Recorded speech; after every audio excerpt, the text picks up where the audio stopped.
observó que el bebé estaba escaldado, presentando una infección cutánea con ampollas y descamación. Bienvenido a Leyenda. La pregunta del día de hoy es: si crearas una empresa, ¿de qué sería tu empresa? Déjame tu respuesta en la caja de comentarios.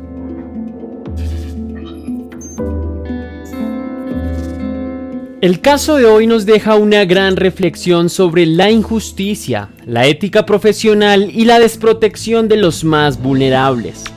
El caso de Alexander dejó al descubierto la crisis institucional del sistema judicial boliviano, donde la protagonista fue la corrupción.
El pequeño Alexander estuvo condenado al abandono desde su concepción. Sus progenitores Carolina y Antonio fueron sentenciados en mayo de 2014 por abandonar a su hija mayor Yadira en la zona del Alto Chijini. En este punto, en julio del 2014, Yadira, de 3 años, junto con su pequeño hermano Alexander, de 4 meses, fueron rescatados de la custodia de sus padres, que eran una pareja de alcohólicos, y fueron entregados a CDGs, es decir, a un albergue dependiente del Servicio Departamental de la Gestión de Paz, la cual es una organización de gestión con compromiso social para la población más vulnerable. Los hermanos fueron trasladados al centro de acogida Virgen de Fátima y al poco tiempo la niña fue dada en adopción. En cuanto a Alexander, ingresó con deficiencia de talla y peso, además de problemas gástricos y dérmicos, los cuales evidenciaron el maltrato por parte de sus padres. Y cuando se creía que el pequeño Alexander tendría una oportunidad para recuperar su vida, sucedió lo impensable. El 13 de noviembre de 2014, 4 meses después de ser ingresado al hogar Virgen de Fátima, Alexander fue trasladado en condición de urgencia desde el barrio de Obrajes hasta el Hospital del Niño en Miraflores. Durante el trayecto, el bebé agonizaba y su condición estaba bastante deteriorada. Cuando el pequeño llegó al lugar, sufrió un paro cardíaco y recibió la primera reanimación. Lamentablemente, este hospital no contaba con una unidad de cuidado intensivo disponible y el bebé tuvo que ser trasladado al Hospital Juan 23 de Munaipata. Una carrera para tratar de salvar la vida del pequeño Alexander, que desafortunadamente terminó en un trágico final. El niño falleció a las 18:30 después de sufrir graves complicaciones, 3 paros cardiorrespiratorios y una falla multiorgánica. Cuando se conocieron los reportes entregados por el Hospital del Niño y el Hospital Juan 23 sobre las causas de fallecimiento, la situación se complicó. El documento revela sospecha de abuso íntimo y laceración anal acompañada de sangrado activo, informe que no solo fue corroborado por la médica forense Ángela Mora, sino que también fue denunciado por la profesional ante los medios de comunicación. El reporte de la doctora Mora abrió un abanico de interrogantes con respecto a las verdaderas causas del fallecimiento del pequeño de tan solo 8 meses. En este punto, la investigación dio un giro porque la opinión pública exigía conocer la identidad del responsable de este atroz crimen.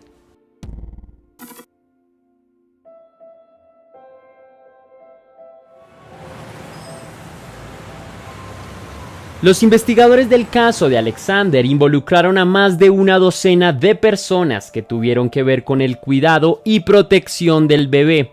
Así que comenzaron por entrevistar a los profesionales que vieron al bebé el 13 de noviembre del 2014.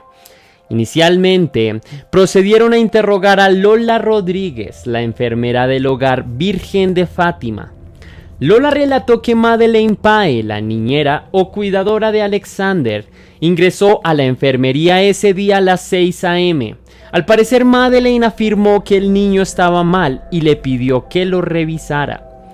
Lola notó la palidez de Alexander y observó que el niño tenía su cuello y cabeza muy mojados. Inmediatamente realizó una llamada al doctor Gieri Fernández, quien era el encargado de atender a los niños del hogar. Sin embargo, el doctor se encontraba en ese momento en el Instituto de Rehabilitación Infantil, a tan solo unas cuadras del hogar.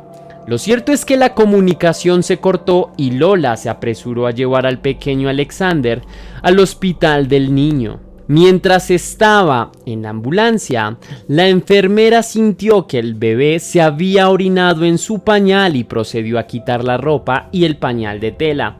En ese momento, observó que el bebé estaba escaldado, presentando una infección cutánea con ampollas y descamación.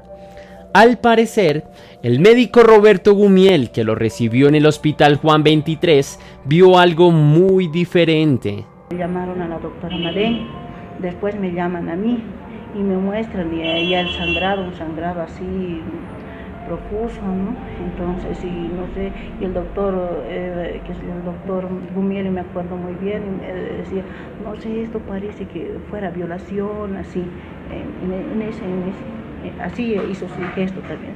Esto parece que fuera violación, así. Le he dicho, doctor, no creo, a ver, vea bien, porque de repente estaba estreñido, porque estaba bien, le he dicho, porque yo tenía toda la certeza de que estaba bien en el hospital del niño. Yo le he dejado bien, se le he sacado su pañal, todo, entonces estaba bien. Entonces la enfermera Lola Rodríguez llamó a la doctora internista Sandra Madeni del Hospital del Niño, quien quedó muy sorprendida con el presunto abuso íntimo del bebé Alexander. La doctora Sandra fue la encargada de practicar el primer procedimiento de resurrección con masaje cardíaco al bebé antes de ser trasladado al Hospital Juan 23. En el testimonio dado por la enfermera Lola aclaró que el bebé no presentaba sangrado anal y que este había sido trasladado por orden del doctor José Luis Delgadillo por falta de unidad de cuidado intensivo en el Hospital del Niño. Además, afirmó que el doctor Gieri Fernández no pudo asistir al bebé porque no se encontraba en el hogar Virgen de Fátima. La doctora Sandra Madeni, tan pronto recibió la llamada de la enfermera, notificó el diagnóstico de abuso a sus superiores. A medida que avanzó la investigación, los profesionales de la salud y las personas que tuvieron contacto con el bebé quedaron bajo la mira como posibles sospechosos de abuso íntimo y encubrimiento.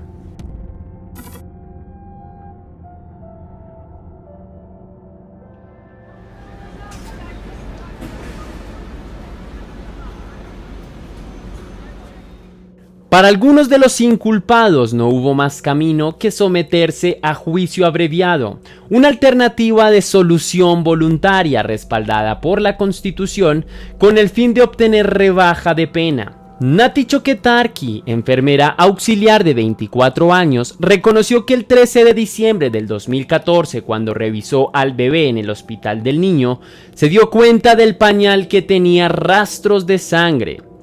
Según ella, sintió miedo y por orden de una enfermera superior de quien no quiso dar el nombre, arrojó el pañal a la basura.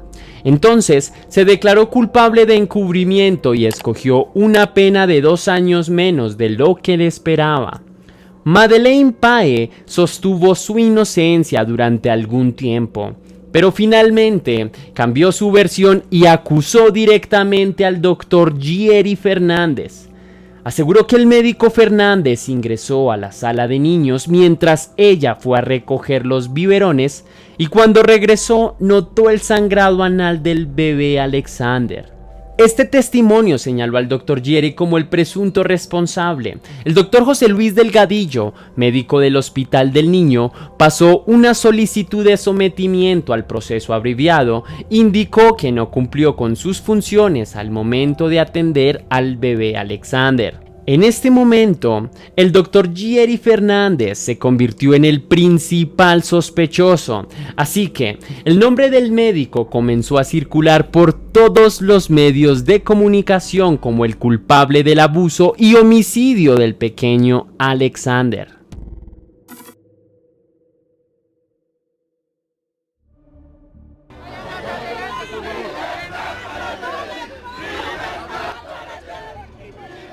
Gieri Fernández nació en Oruro el 11 de julio de 1980. Sus progenitores Félix Fernández y Norma Sumi siempre defendieron el honor y la ética de su hijo. Sus padres argumentaron que su hijo desde muy pequeño deseó convertirse en médico y a pesar de las dificultades económicas, ellos decidieron apoyar su sueño. Cuando Gieri terminó sus estudios profesionales, inició su vida laboral en La Paz. Estaba decidido a consagrar su vida al servicio de la humanidad y deseaba continuar la academia con una especialización en pediatría, casarse y tener una linda familia. El doctor Gieri viajaba desde La Paz hasta Oruro con cierta frecuencia para velar por el bienestar y salud de sus padres. Lo cierto es que sus sueños se vieron frustrados ya que Gieri fue arrestado en diciembre de 2014 por el caso del bebé Alexander. El Tribunal Décimo de Sentencia de La Paz, en cabeza de la jueza Patricia Pacajes, fue sentenciado a 20 años de prisión por abuso íntimo y homicidio contra el pequeño Alexander. Sin embargo, las piezas del rompecabezas no encajaban. El 18 de noviembre del 2014, el director del IDIF, Instituto de Investigación Forense, Andrés Flores, notificó a la profesional María Ángela Terán, médica forense con experiencia y especialización para realizar la necropsia del bebé. Al parecer las dudas los acompañaban y no estaban seguros de las certificaciones emitidas por los forenses Ángela Mora y Cristian Vargas. En este punto se supo que hubo muchas irregularidades en los reportes dados por los forenses y se descartó el delito de abuso íntimo. Sin embargo, su informe pericial no fue tenido en cuenta por las autoridades y fue víctima de presiones que la llevaron a renunciar a su trabajo. Así que al parecer la injusticia iba ganando la partida. El médico Gieri fue acusado con las siguientes argumentaciones.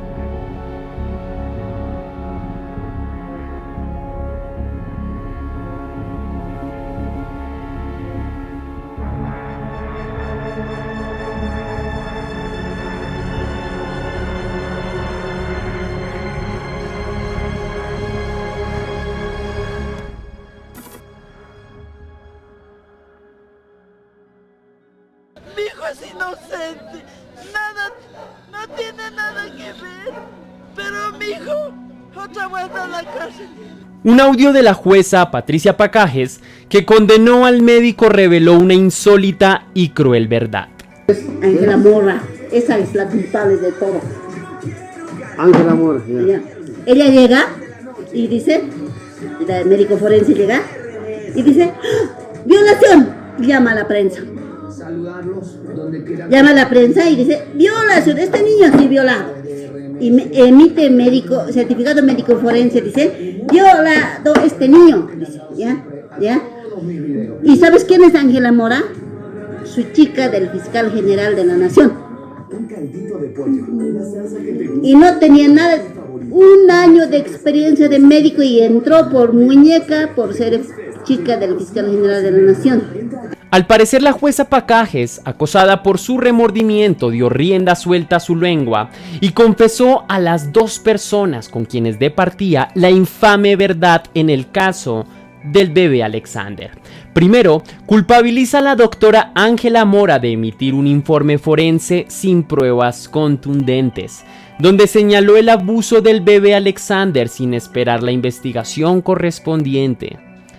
Después de que se diera la noticia en los medios de comunicación por parte de la inexperta doctora, nunca se pensó en admitir el error, sino que al contrario, debían buscar a un culpable. Lamentablemente se trató del inocente doctor Gieri. La culpa, entonces ya no había violador, ya, buscan, y a los un mes recién le detienen al médico. Porque era el único varón, como ahorita, el único varón que está aquí. Gieri Fernández se convirtió en el chivo expiatorio de una equivocación y fue escogido por ser el único varón, como lo resaltó la jueza Patricia Pacajes en el mismo video. Que era inocente, ese juez sabe que es inocente. Entonces, ya hemos dicho, la primera que metió su nariz políticamente fue el fiscal general, a través de su chica inexperta, ¿no ve? La segunda, el Cocarico, esa vez era el gobernador. La tercera que metió su nariz políticamente fue la ministra de Justicia. Ya, después pasó a mí. El juez me dijo, mi amigo me dijo, Pati, tengo miedo, no puedo. Cambiaremos, me dijo, de cargo. Ya le he dicho. En este punto Pacajes involucra al fiscal general del estado, Ramiro Guerrero. Es así como la fiscalía comete su primer error en contra de un culpable que sabían que era inocente, el doctor Gieri Fernández. La jueza también acusó al gobernador de La Paz, César Cocarico, por la denuncia que hizo en contra del Hospital del Niño, quien aseguró que en este lugar habían abusado al pequeño. La exministra de Justicia, Virginia Velasco, quien acudió a los jueces para presionar por un fallo en contra del médico Fernández, también hizo alusión a los fiscales Edwin Blanco y Susana Boyán, acusados de ocultar pruebas y quienes para esta fecha fueron destituidos de sus cargos. En este punto, no solo este audio de mayo del 2018 alertó a la opinión pública del grave error cometido contra el médico Gieri Fernández, sino que se supo que dos investigaciones del informe forense inicial ya habían descartado la culpabilidad del doctor Gieri Fernández. La auditoría realizada en una instancia particular en abril del 2015, a cargo de informes entregados por la especialista en medicina legal Heidi Arteaga Landa, descartó abuso íntimo. En este punto, concluyó que la principal complicación que presentó el paciente Alexander fue coagulopatía de consumo, acompañada de falla orgánica múltiple, secundaria a la insuficiencia respiratoria aguda provocada por la broncoaspiración. Además que la sangre emanada por la región anal del bebé no provenía de lesión anorrectal, sino del intestino delgado por daño en el tejido de los órganos que sufren en un evento que genera falta de oxígeno. Al parecer, esta broncoaspiración por mala ingesta de leche fue el inicio de un camino de dolor y de muerte para el pequeño Alexander. Lo cierto es que después de conocido el audio, el médico Fernández salió de la cárcel de San Pedro después de estar retenido durante 4 años.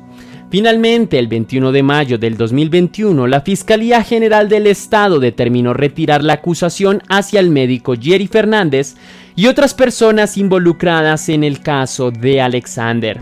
Además, anunciaron la ampliación de las investigaciones contra todos los funcionarios que cometieron irregularidades en este caso. Y aunque una vez más se demuestra la crisis y carencia de valores en la justicia de algunos países, te dejo con la imagen y las palabras de valentía de 2 de las víctimas de este caso, Y es que para Norma Sumi y su hijo Jerry, la fe estuvo por encima del miedo.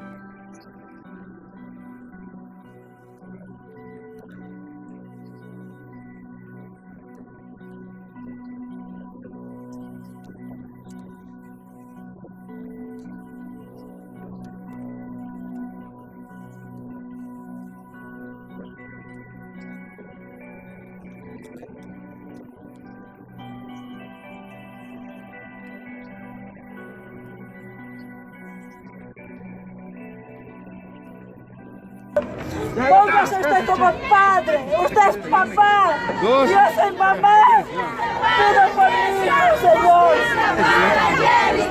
Esto ha sido todo por el video de hoy, leyenda. Regálame tu cósmico like si te gustó el caso. Y como siempre, que las dudas te acompañen. Te dejo con la frase: muchos jueces son incorruptibles. Nadie puede inducirlos a hacer justicia. De Bertolt Brecht. Sin más que agregar por hoy, recuerda seguirme en todas mis redes sociales y nos vemos en el próximo capítulo.